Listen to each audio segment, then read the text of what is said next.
I love people and I love people to like me, so there's always just this need or sense for approval or affirmation in my life.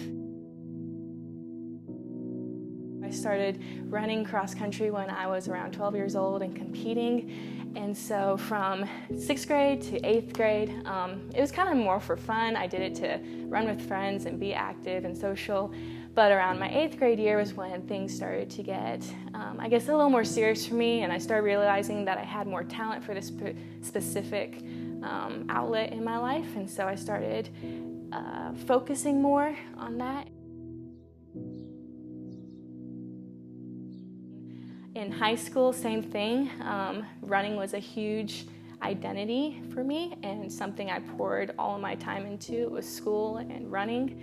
And so I wanted to, like I said, keep doing my best, and I felt like to do that I had to lose more weight, and I was constantly comparing myself to the other runners I competed against, my teammates, other competitors, thinking that, well, if I just lost more weight and that was her size, or if I did this and competed that certain way, then I would be better like her. And so I started comparing myself constantly, and it had such a negative impact in my life. And so that's kind of when I think the first, the implement of an eating disorder kind of reared its head in my life.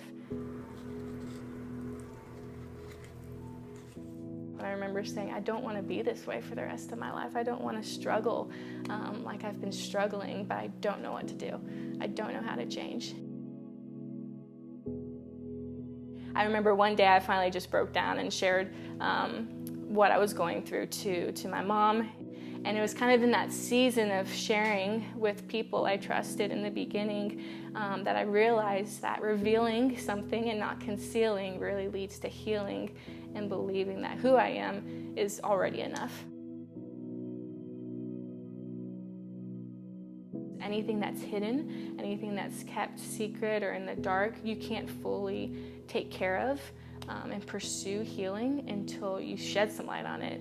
It's kind of like having a huge cut and just putting a Band-Aid over it and thinking that it's going to get better if you just cover it up, but it's not going to get the air and circulation and healing that that cut needs to heal if you keep it covered. And so that's what I really felt like I was doing in my life. I was keeping this covered.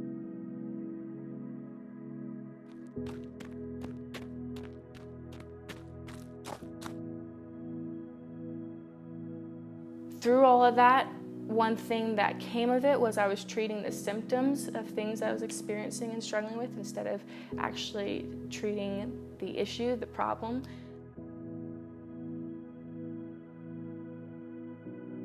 Jesus was very prevalent in my family, but he wasn't central in my life. Running and fitness and health were so important to me at the time that's what I put all my focus and energy into instead of my relationship with Jesus. The most healthy things to be rooted in are really Jesus Christ, because he is where our identity comes from. He's who my identity is. He's who my identity should have always been found in. I was created to be enough. I am enough. It's not something I have to earn. It's a gift that's given to me. It doesn't expire. There's no fine print. And that was huge for me.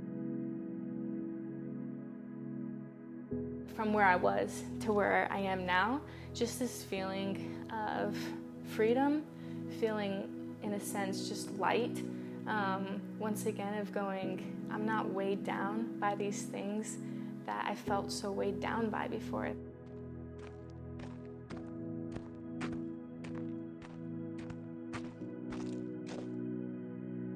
I've definitely pursued enough outlets to realize that they don't last, that satisfaction doesn't last, that temporary hole eventually deflates again and you're left empty inside. And so to really pursue the things that are eternal and the things that matter.